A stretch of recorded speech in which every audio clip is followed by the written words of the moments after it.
Seterusnya, Tuan Yang Tua, saya ingin menyentuh sedikit mengenai Majlis Pemulihan Negara. Sebenarnya MPN ini telah dicadangkan oleh Yang Berhormat Langkawi sewaktu menghadap Yang di-Pertuan Agong. Sejurus kemudian, kerajaan di bawah Paguh mengumumkan bahawa kerajaan ketika itu hendak melakukan pelan pemulihan negara. Tak apalah, kita anggap itu sebagai mungkin ciplak idea daripada Langkawi, tetapi asalkan dapat membantu rakyat, kita tak menghalang.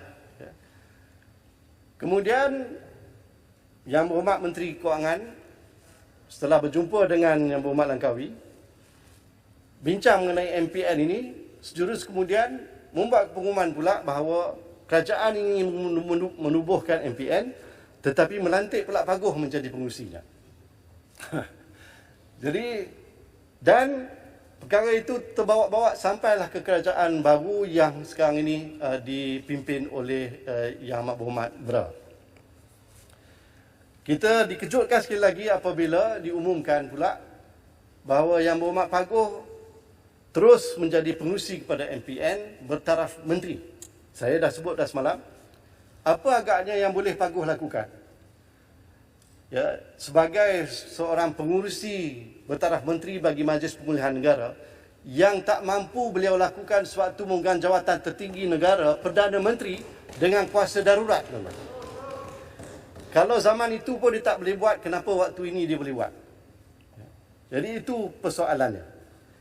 Yang kita cadangkan, bezanya di antara MPN cadangan Langkawi dan yang dibuat oleh kerajaan ialah bahawa kita nak guna idea-idea, cetusan pemikiran daripada pakar-pakar dalam bidang-bidang yang relevan untuk mencadangkan satu pendekatan yang terbaik bagi menyelamatkan keadaan dalam negara kita ini. Sebaliknya kita dapati apa yang dicadangkan ialah hanya 50% anggota MPN kerajaan ini adalah daripada pakar, 25% adalah ahli politik, mungkin ahli parlimen daripada kerajaan, 25% lagi daripada ahli parlimen pembangkang.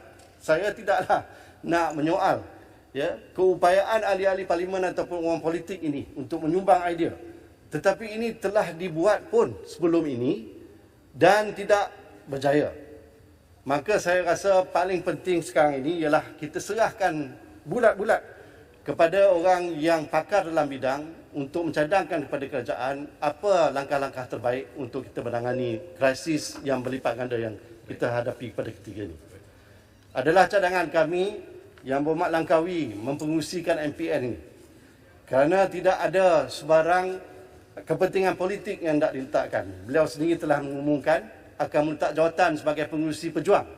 Sekiranya dilantik sebagai pengurusi MPN, malah yang saya dimaklumkan bahawa apabila Yang Amat Berhormat Bera telah berjumpa dengan Yang Berhormat Langkawi sebelum beliau telah dilantik menjadi Perdana Menteri baru-baru ini, telah dijanjikan bahawa MPN ini akan ditubuhkan sekiranya Bera menjadi Perdana Menteri dan Yang Berhormat Langkawi dilantik sebagai pengurusinya.